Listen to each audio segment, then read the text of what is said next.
There's a moment in life when everything goes quiet, not because the world has stopped, but because someone you cared about finally showed you who they were. And it doesn't happen with shouting or arguments or dramatic endings. No, it happens with one simple sentence. I need space. At first, those words sting. They hit your ego, your heart, your memories. You replay every conversation, every laugh, every message, searching for the moment things shifted. You wonder if you did too much or not enough. You wonder if you were overwhelming or simply not worth staying for. There's confusion, panic, that instinct to fix, to hold on, to negotiate, because deep down there's a feared, what if giving space means losing them? But here's what you never expected. The most powerful move you would ever make was not chasing. You didn't beg. You didn't convince. You didn't try to prove your worth or rewrite history to keep them comfortable. You took a breath and you said nothing. You gave the space, not as a strategy, not as revenge, not as a silent plea hoping they'd come running back, but because something inside you whispered, if someone wants distance from you, give it to them with dignity, not resistance. And that choice, the quiet, steady, self-respecting choice, became the turning point, because space has a funny way of revealing truth. Sometimes it brings people closer. Sometimes it exposes what was already fading.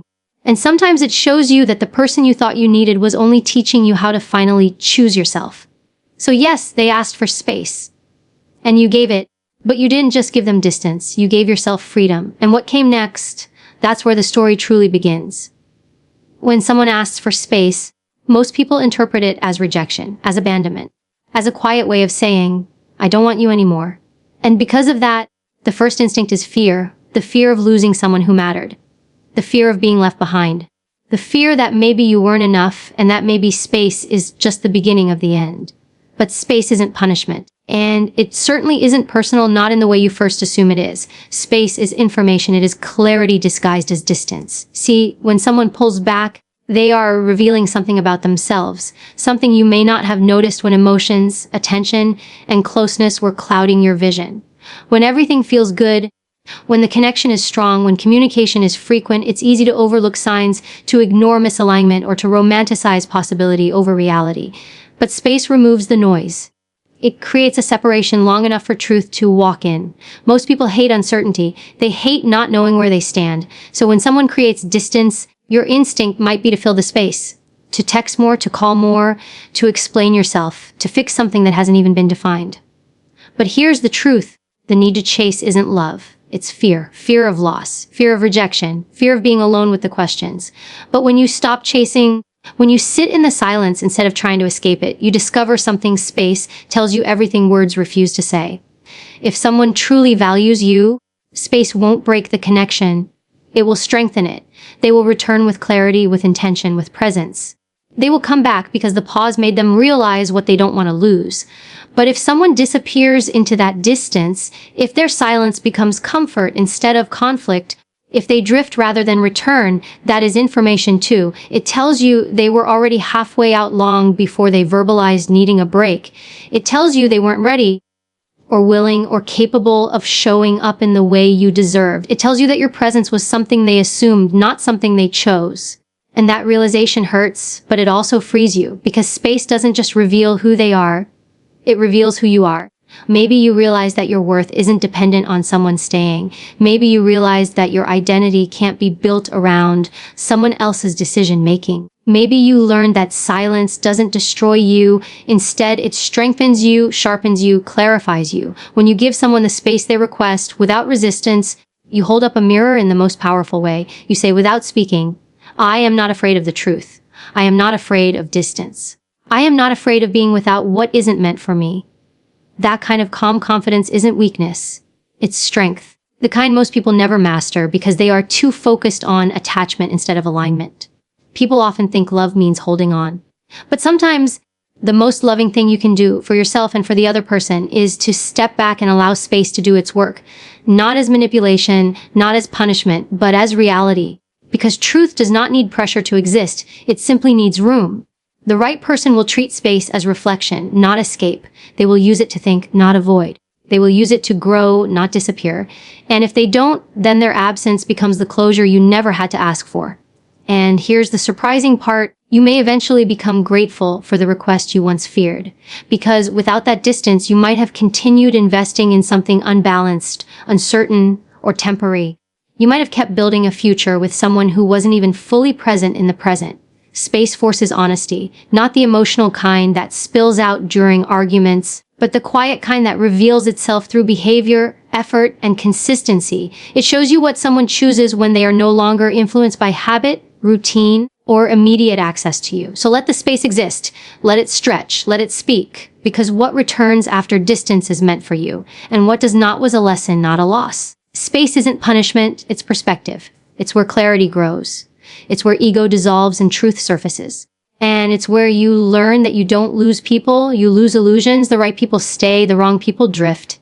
And no amount of holding on changes that. So give space freely, not out of fear, but out of strength. Because someone asking for distance isn't the end of the story. It's simply the part where the truth finally becomes visible. When someone asks for space, the first reaction is usually emotional, confusion, hurt, maybe even anger. You replay the words over and over again, trying to decode what they really meant. Was it a soft way of saying goodbye? Was there something wrong with you? Was there something you missed? But here's the reality: most people overlook space is not punishment. Space is information. It's feedback disguised as absence. It's truth delivered in silence instead of conversation. When someone requests distance, they are revealing a part of themselves that constant closeness kept hidden. When things are comfortable, when validation is available, when attention is consistent, people can mask hesitation. They can stay in situations they're unsure about because it's easy, because it feels good, because they don't have to face their own uncertainty. But space removes the comfort. It forces honesty, not from you, but from them. Maybe you wanted to respond with effort. More messages, more vulnerability, more reassurance. But effort is meaningful only when it's reciprocated. When someone creates space, chasing them doesn't earn respect. It erases self-respect. Because the moment you try to close a gap someone intentionally created, you teach them that their distance is allowed, but your need is not. You teach them that you'll accept crumbs in fear of losing the whole loaf. But silence, restraint, and patience speak loudly. When you honor the request for space, you're not withdrawing, you're observing. You're allowing the situation to reveal its truth without interference. Because here's the most powerful reality: someone who truly wants you won't stay away. Someone who values the bond will feel the distance. Someone who cares will move back toward you, not out of habit, not out of guilt, but out of desire. Space clarifies intention. It shows you who is committed and who is conflicted. It shows you whether you were a priority or a placeholder. It shows you whether the connection was mutual or one-sided. It reveals whether love was presence or convenience. And while distance may feel uncomfortable, that discomfort teaches you things about yourself too. You learn where your fears are: fear of abandonment, fear of being forgotten, fear of not being chosen. You learn whether you were attached to the person or attached to the idea of not losing someone. You learn whether you were in love or in fear of being alone. Space gives you the chance to step back and ask questions you couldn't see clearly before. Was I being respected? Was I being valued? Was I being chosen or tolerated? Sometimes the truth hurts, but it's better than living in a comfortable illusion, because an illusion feels good temporarily, but eventually it breaks you. Truth may hurt in the moment, but it frees you. The person who asked for space will have their own journey in that distance. Maybe they thought they needed room to breathe, only to realize what they walked away from was never suffocating them. It was supporting them. Maybe they believed the world outside the connection held something better, only to discover nothing felt as meaningful. Or maybe the space confirms they were already gone before they spoke the words. And that's the clarity space gives. Not closure you beg for, but closure delivered through behavior. Because the person who wants you in their life will not risk losing you. They won't stay silent forever. They won't disappear and expect you to wait indefinitely. They won't treat your presence as optional. They will step forward. But the person who doesn't return, their absence is an answer. A painful one, yes, but a necessary one. And you won't have to overthink it, analyze it, or decode it. Because their silence is the full story. So instead of resisting space, honor it. Instead of chasing, observe. Instead of fearing the unknown, trust that clarity is coming. Because space is not something happening to you, it's something happening for you. It is the filter, the reveal, the truth serum, the quiet moment where illusions dissolve and reality stands alone. And even if the outcome isn't what you hoped, something powerful happens. You stop questioning your worth. You stop negotiating your standards. You stop holding on to what wasn't holding you. You step into a place where you understand that distance didn't take anything from you. It showed you what wasn't truly yours. So yes, the request for space may have been unexpected, painful, or confusing, but one day you'll look back and realize it wasn't rejection. It was redirection. It wasn't loss. It was alignment. It wasn't the end. It was information that gave you the clarity you needed to choose yourself. Healing is one of those things people romanticize. They talk about it like it's a soft, soothing release. Like one day you wake up with no pain, no memories, no attachment, and suddenly everything is fine again. But healing isn't gentle. It's not passive. And it's definitely not something that just happens because time passes. Healing is a discipline.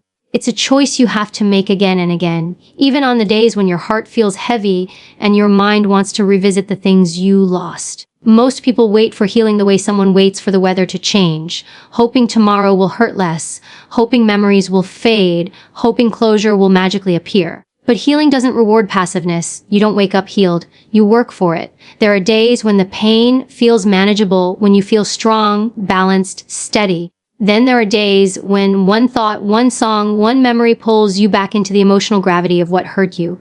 On those days, discipline matters more than emotion. Because your emotions will tell you to go back, to reach out, to revisit the familiar, no matter how damaging it was. Healing says stay the course. It's uncomfortable because healing requires confrontation, not avoidance. You have to face your truth, your patterns, your fears, your wounds.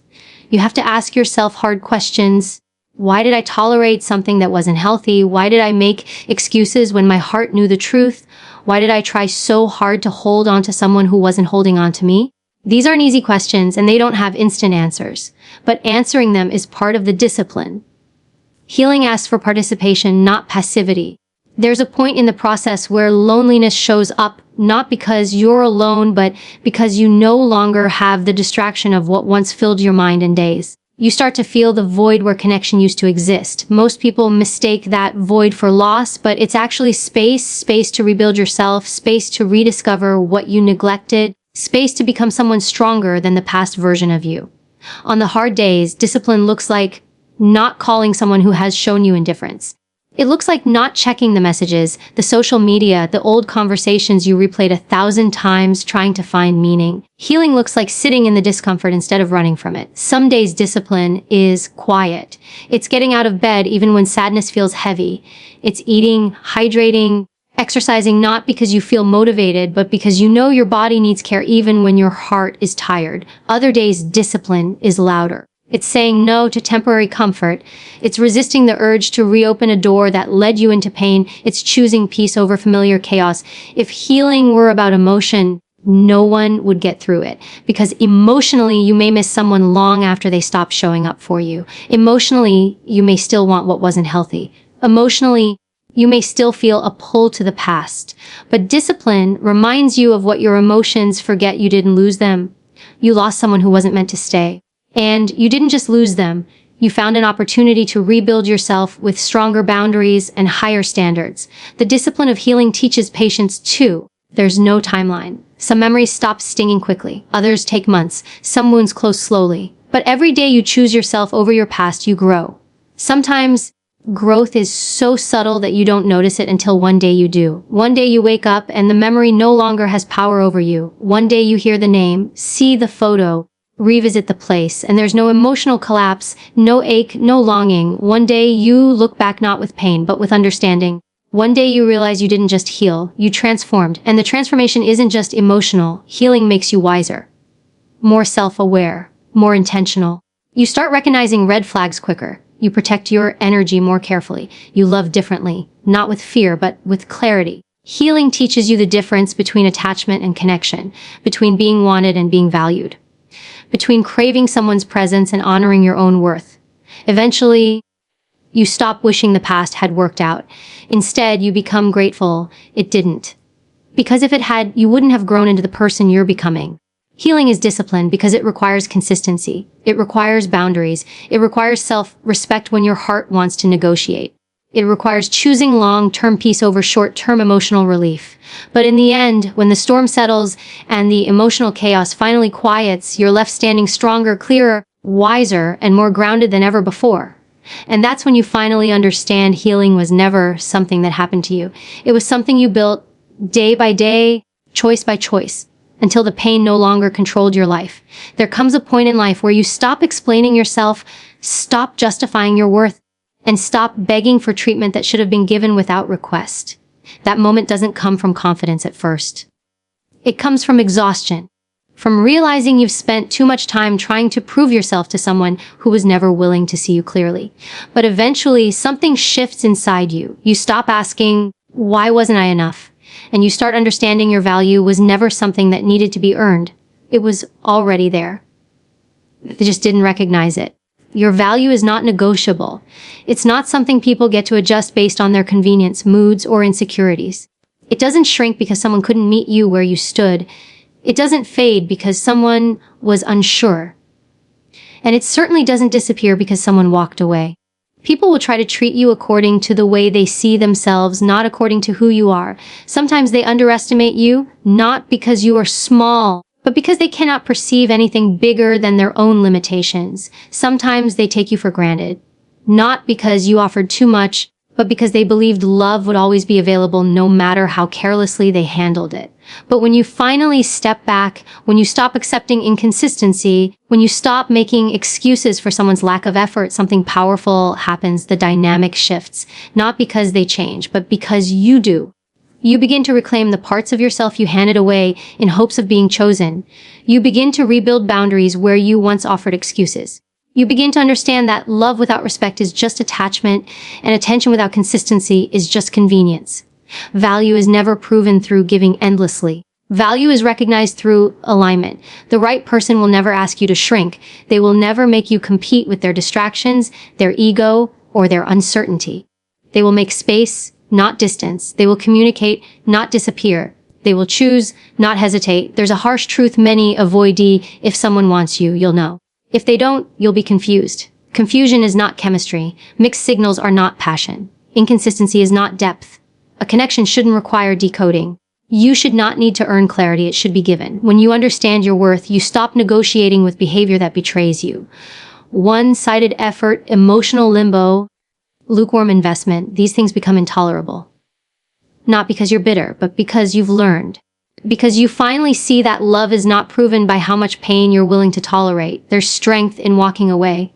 Not as punishment, but as protection. When you refuse to settle for someone who doesn't know what they want, you create space for someone who does. When you stop accepting almost love that requires proving, love that demands your silence instead of your voice, you raise your standard, and what aligns with that stays. Some people will only understand your worth after they lose access to you. But your value doesn't increase when they realize it. It was always there. Their recognition is just delayed. Love isn't supposed to be earned through suffering. I'm going to audition for someone's affection. You don't perform for validation. You don't chase what's not choosing you. Real connection isn't fragile. It doesn't run, hide, withhold, or manipulate. It builds, it grows, it stays. And the moment you internalize that, everything changes. You stop waiting for someone to decide. You stop hoping someone will choose you differently tomorrow than they did today. You stop romanticizing potential and start honoring reality. You learn to say, I am enough as I am. And if being myself isn't enough for you, then you are not for me. That simple boundary becomes your protection. It guards your energy. It saves you from emotional erosion. It teaches you that peace is more valuable than temporary attention. You don't need permission to be worthy. You don't need someone to validate your significance. You don't need to prove you deserve effort, respect, or honesty. Those things are the bare minimum, not luxuries. One day you'll look back at the version of yourself who settled, and you won't judge them. You'll just recognize they were still learning, still growing, still figuring out what love is and what it's not. But now you know better, and once you know your worth, you stop entertaining things that diminish it. Your value is not negotiable. Not yesterday, not today, not ever. Pain changes people. It doesn't ask permission. It doesn't soften its arrival, and it doesn't care whether you're ready. It comes in waves, sharp, unexpected, and unapologetic. It disrupts your routine, your stability, your expectations. It takes away what felt familiar and leaves you face to face with the version of yourself you never met before. But pain is not just destruction. Pain is instruction. Pain is evolution in disguise. Pain is a doorway, but only if you choose to walk through it, because pain by itself does nothing. But pain used becomes power. Most people try to escape pain. They distract themselves, numb themselves, or pretend they're unaffected. They tell themselves it doesn't matter even when their body and heart prove otherwise. But avoiding pain doesn't heal it. It buries it, and buried pain becomes weight, emotional weight, mental weight, spiritual weight. You carry it everywhere, even when you swear you've left it behind. Until one day you realize the only way out is through. There's a moment in every painful experience where you face a choice. Let it break you or let it build you. And that choice doesn't happen once. You make it again and again on the quiet nights, during the overthinking, when memories try to rewrite themselves as maybe we could have worked. That is where strength is born, not in pretending you don't care, but in choosing not to return to what hurt you, even when part of you still misses it. Pain becomes power when you stop asking, why did this happen to me? And start asking, what is this teaching me? Because no pain arrives without a message. No heartbreak visits without exposing something, your boundaries, your patterns, your fears, your vulnerabilities. Pain highlights where you ignored your intuition. It shows you where you accepted less than you deserved. It reveals where you placed your worth in someone else's hands instead of your own. That realization stings. But it's also the moment you wake up. Transformation doesn't happen in comfort. It happens in the breaking, the rebuilding, the relearning. You learn that love without respect is not love. You learn that someone leaving is not the same as you losing. You learn that closure is not something someone gives you, it's something you choose. You learn that silence can be an answer, and distance can be protection. Pain forces you to meet the version of yourself that refuses to settle again. You start setting boundaries. Not because you're defensive, but because you finally understand your energy isn't free. You become selective, not bitter, but aware. You stop chasing. Because you finally grasp that what's meant for you won't require you to abandon yourself to keep it. There's strength in choosing yourself after being overlooked, strength in rebuilding your confidence piece by piece, strength in learning to enjoy your own company again, strength in realizing you are whole with or without anyone's presence. And then something subtle happens. What once triggered anger becomes acceptance. What once replayed in your mind becomes a memory without emotion. What once felt like a loss becomes a turning point. That's when pain turns into power. Power is waking up and no longer checking your phone hoping for a message. Power is hearing their name and feeling peace instead of heartbreak. Power is no longer needing answers because you've already understood enough. Pain teaches resilience. It teaches emotional discipline. It teaches self-respect. It teaches stillness. It teaches patience. It teaches you that not everyone is meant to stay, and not every loss is meant to be grieved. Some are meant to be honored because they redirected you. You stop wishing the past had turned out differently. You stop romanticizing what hurt you. You stop saying, I miss what we had, and begin saying, I'm grateful for what I learned. Because pain doesn't just remove, it reveals. It strips away illusions, fantasies, expectations, and attachments. What remains is truth, who you are, what you deserve, and what you will never tolerate again. And eventually, without rushing, without forcing, you rise. Not as the person you were, but as someone wiser, calmer, stronger, someone who understands themselves deeply, someone who understands love differently, not as dependency, but as balance, not as possession, but as partnership, not as validation, but as connection. Pain gave you that clarity. Pain gave you that strength. Pain gave you that transformation. So no, you didn't just survive it. You alchemized it. And now, what once hurt you has become the very thing that protects you. Turning pain into power isn't about forgetting. It's about evolving. It's about saying, that experience changed me, but it didn't destroy me. And one day, when everything makes sense, you'll look back and realize the pain wasn't the ending. It was the beginning. And now, after all the heartbreak, the silence, the moments of doubt, and the nights spent replaying what could have been, you stand stronger than before.